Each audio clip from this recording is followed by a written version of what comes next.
Hello' Spain, মই Debashree. Assam Spain চেণ্ট্ৰেলক সকলোকে স্বাগতম জনাইছোঁ। আমি এটা ইণ্ডিয়ান হিষ্ট্ৰী চিৰিজ ষ্টাৰ্ট কৰিছোঁ, য'ত প্ৰথমটো ভিডিঅ' মই আপলোড কৰিছিলোঁ যে মানৱৰ বিকাশ। এই মানৱৰ বিকাশ কিদৰে হ'ল। ইয়াৰ পিছত মই নেক্সট ক্লাছটো আগবঢ়াইছিলোঁ যে হিন্দু সভ্যতা। এই মানৱৰ বিকাশৰ পিছত আমাৰ প্ৰথমটো সভ্যতা হৈছিলে হিন্দু সভ্যতা। এই হিন্দু সভ্যতাৰ বিষয়ে তোমালোকক কৈছিলোঁ। আৰু এই হিন্দু সভ্যতাৰ পতনৰ পিছত আমাৰ ভাৰতখনক 16টা মহাজনপদত ডিভাইড কৰা হয়। আৰু এই মহাজনপদৰ ভিতৰত আটাইতকৈ শক্তিশালী ৰাজ্য আছিলে মগধ। আৰু মগধ ৰাজ্যৰ বিষয়ে তোমালোকক বিভিন্ন ধৰণৰ তথ্য দিছিলোঁ। আৰু এই মগধ ৰাজ্যত ৰাজত্ব কৰা প্ৰথমটো ডাইনেষ্টি আছিলে হৰিবংশ। আৰু এই হৰিবংশৰ পিছত নাগবংশৰ পিছত মৌৰ্য বংশ আৰু গুপ্ত বংশ, এইদৰে ক্ৰমান্বয়ে আমি গোটেইকেইটা ডাইনেষ্টিৰ বিষয়ে আমি পঢ়িছোঁ। আজি আমাৰ এই ক্লাছটোত ভাৰতত মুছলমানসকলৰ আগমন কিদৰে হ'ল আৰু এই মুছলমানসকলৰ আগমনৰ পিছতে দিল্লী চুলতানাত অৰ্থাৎ দিল্লীত মুছলমান শক্তি ৰাজত্ব কৰিবলৈ ধৰিলে, এই গোটেইবিলাক ডাইনেষ্টিৰ বিষয়ে আমি পঢ়িম। তাৰ পিছত আমি মোগল ৰাজত্বকালৰ বিষয়ে আমি পঢ়িম। আমাৰ ইণ্ডিয়ান হিষ্ট্ৰীটোৰ এক্সাম অৰিয়েণ্টেড যিখিনি ইম্পৰ্টেণ্ট টপিক আছে, এই গোটেইখিনি তোমালোকক চিৰিয়েলি এটা এটাকৈ আগবঢ়াবলৈ চেষ্টা কৰিছোঁ, যাতে এক্সামত তোমালোকৰ কোনো ধৰণৰ পইণ্ট মিছ নহয়। আগৰ যিখিনি আমি পাৰ্ট পঢ়িছিলোঁ সেইখিনি হ'ল তোমাৰ এনচিয়েণ্ট হিষ্ট্ৰী। আজি আমাৰ এই চিৰিজটো হৈছে তোমাৰ মিডিভেল হিষ্ট্ৰী। প্ৰথম ভাৰত আক্ৰমণ কৰা মুছলমান আছিলে মহম্মদ বিন কাছিম। লাহে লাহে আৰবৰ পৰা কিছু লোক ভাৰতত প্ৰৱেশ কৰিবলৈ আৰম্ভ কৰে। আৰু ভাৰতত আক্ৰমণ কৰা প্ৰথমজন মুছলমান আছিলে মহম্মদ বিন কাছিম।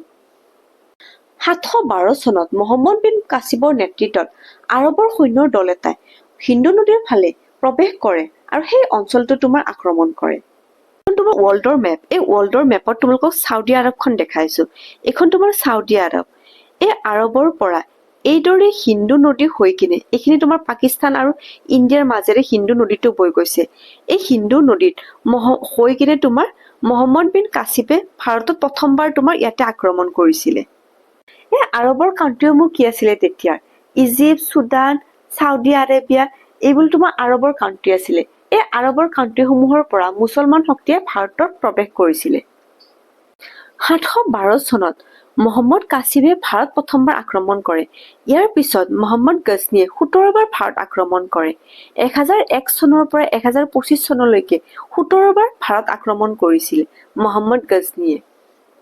মহম্মদ কাছিম এই শক্তিসমূহৰ মেইন উদ্দেশ্য আছিলে যে ভাৰতত থকা তোমাৰ ধন সম্পত্তিসমূহ লুটপাট কৰি নিজৰ দেশলৈ লৈ যোৱা। তেওঁলোকে ইয়াতে সাম্ৰাজ্য পাতিবলৈ অহা নাছিলে। সেই সময়ত ভাৰতখন চনেকি চিৰিয়া আছিলে। ইয়াৰ পৰা তোমাৰ যিমানখিনি মূল্যৱান সম্পত্তি আছিলে নিজৰ দেশলৈ লৈ যোৱাই তেওঁলোকৰ মেইন উদ্দেশ্য আছিলে।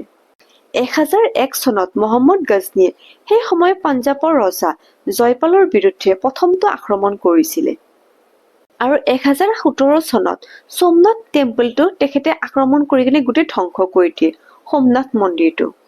মহম্মদ গজনীৰ শেষৰটো আক্ৰমণ আছিলে 1025 চনত।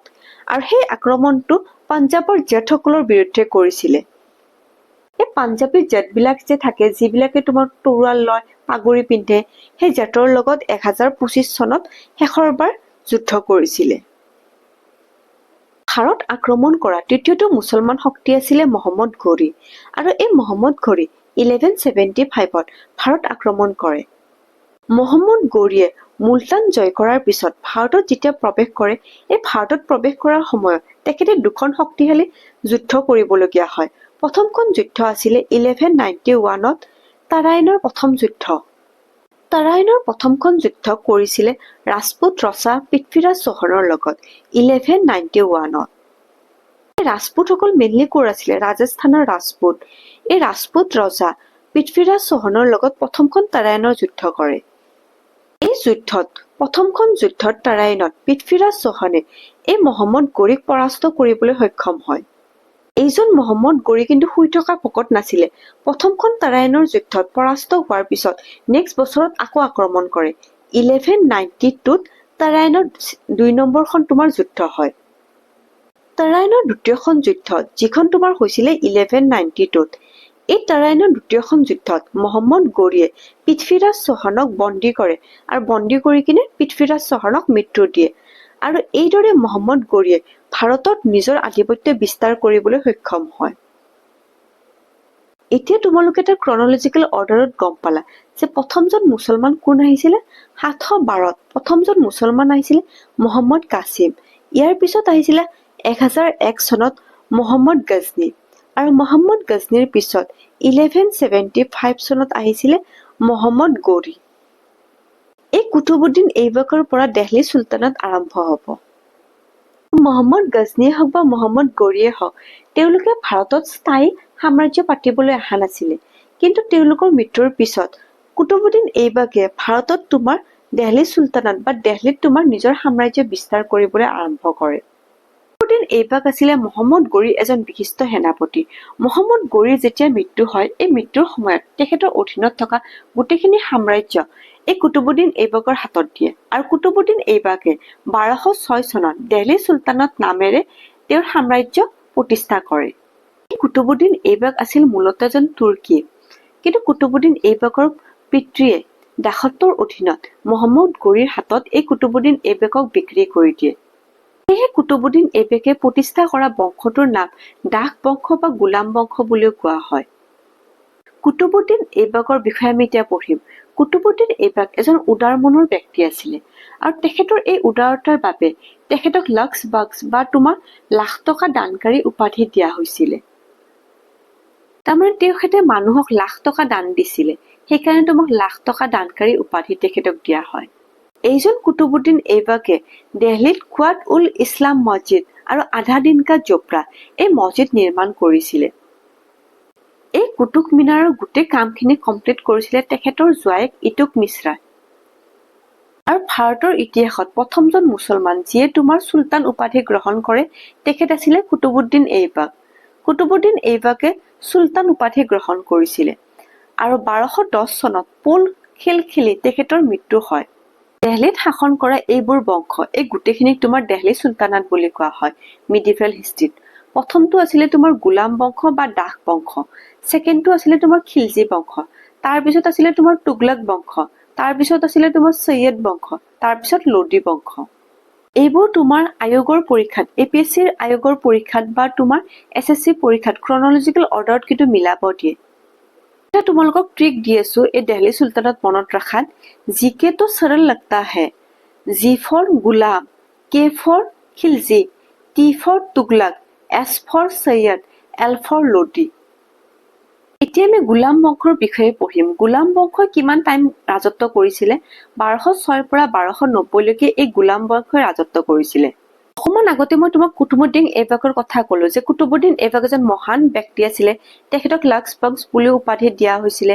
তেখেতে কুতুব মিনাৰ ভেটি স্থাপন কৰিছিলে যদিও কুতুব মিনাৰটো সম্পূৰ্ণ কৰিব নোৱাৰিলে ইয়াৰ পিছত আমি নেক্সট কি পঢ়িম এই গোলাম বংশৰ ইটুক মিশ্ৰৰ বিষয়ে পঢ়িম এইবোৰ যে তোমালোকক মই ভিডিঅ' আগবঢ়াই আছো মই সম্পূৰ্ণ সেল্ফ ষ্টাডি আৰু বহুত ৰিচাৰ্চ কৰি কিনে এটা মই ভিডিঅ' তোমালোকৰ কাৰণে প্ৰস্তুত কৰি আছো আৰু মোৰ এই এফৰ্টটো যদি তোমালোকে ভাল পাইছা তেতিয়াহ'লে এটা কমেন্ট কৰি দিবা গোলাম বংশত ইটুকমিছ এজন শক্তিশালী আৰু প্ৰভাৱশালী ৰজা আছিলে 1111ৰ পৰা 1136 লৈকে এই ইটুকমিছৰে গোলাম বংশটো ৰাজত্ব কৰে ইটুকমিছ আছিলে কুতুবুদ্দিন এইবাকৰ এজন দাস কিন্তু ইটুকমিছৰ দক্ষতাৰ ওপৰত প্ৰভাৱিত হয় এই কুতুবুদ্দিন এইবাকে তেখেতক ৰজা হিচাপে মনোনীত কৰে 1211 চনত ইটুকমিছৰে দিল্লীত নিজৰ সিংহাসন আৰোহণ কৰে গোলাম বংশৰ ৰাজধানী আছিলে লাহোৰত কিন্তু ইটুকমিছৰে ৰজা হৈ নিজৰ কেপিটেলখন লাহোৰৰ পৰা দিল্লীলৈকে ট্ৰান্সফাৰ কৰে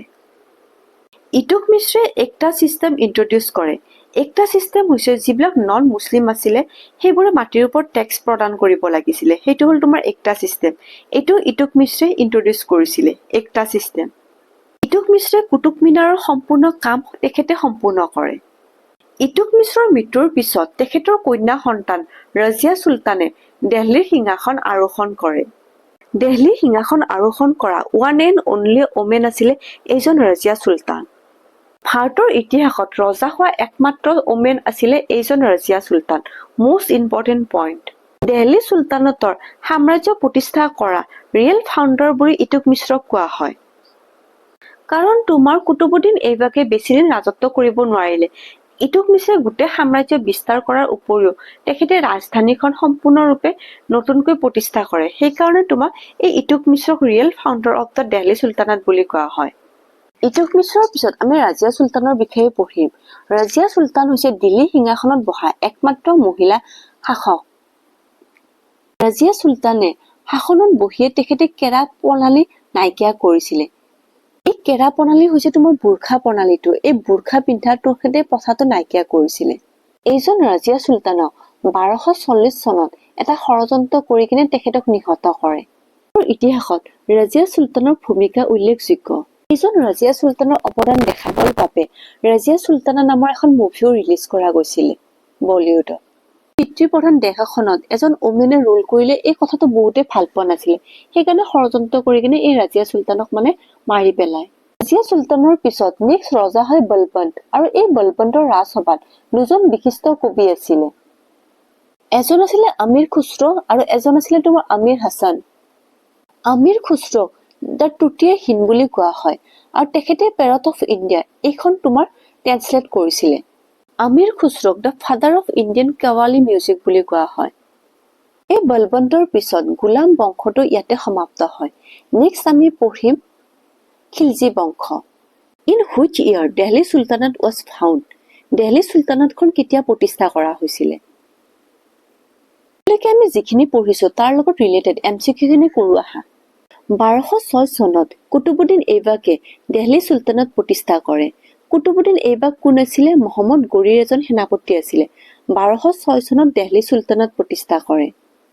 আৰু আমাৰ অসমৰ ইতিহাস পঢ়িলে আমি গম পাওঁ যে 1206 চনত মহম্মদ বিন বখতিয়াৰ খিলজীয়ে আমাৰ অসম আক্ৰমণ কৰিছিলে, হয়নে? সেই সময়ত আমাৰ অসমৰ ৰজা কোন আছিলে? পিঠু। Which founder Delhi sultanate? কোনে দিল্লী চুলতানাতখন প্ৰতিষ্ঠা কৰিছিলে? কুতুবুদ্দিন এইবাকে দিল্লী চুলতানাত প্ৰতিষ্ঠা কৰিছিলে।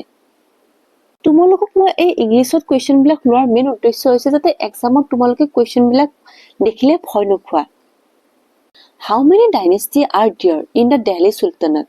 অকমান আগতে যে মই তোমাক ট্ৰিক কৈছিলো, জি কে তো সৰল লগতা হে, জি ফৰ গোলাম বংশ, কে ফৰ খিলজী বংশ, টি ফৰ তুগলক বংশ, এছ ফৰ সৈয়দ বংশ, এল ফৰ লোডি বংশ। এই 5টা ডাইনেষ্টি তোমাৰ দিল্লী চুলতানাত ৰাজত্ব কৰিছিলে, অৰ্থাৎ 5 dynasty. Who build the Qutub Minar? Qutub মিনাৰখন কোনে প্ৰতিষ্ঠা কৰিছিলে? কুতুবুদ্দিন এইবাকে কুতুব মিনাৰটো তোমাৰ স্থাপন কৰিছিলে, কিন্তু কমপ্লিট কৰিছিলে ইটুক মিশ্ৰে। Who is considered as the real founder of Delhi sultanate? Delhi চুলতানাতৰ ৰিয়েল ফাউণ্ডাৰ বুলি কাক কোৱা হয়? ইটুক মিশ্ৰক। Which nickname is Tuti-e-Hind? Parrot of India বুলি কাক কোৱা হয়? আমিৰ খুশ্ৰক। আৰু আমিৰ খুশ্ৰ কোন আছিলে? আমিৰ খুশ্ৰ তোমাৰ গোলাম বংশৰ বলবন্ত ৰজাজনৰ কবি আছিলে আমিৰ খুশ্ৰ। এইজন আমিৰ খুশ্ৰকে ফাদাৰ অফ কাৱালী মিউজিক বুলি কোৱা হয়। আজিৰ এই ক্লাছটো মই ইয়াতে সামৰণি মাৰিছো। নেক্সট ক্লাছত আমি খিলজী বংশ, তুগলক বংশ, সৈয়দ বংশৰ বিষয়ে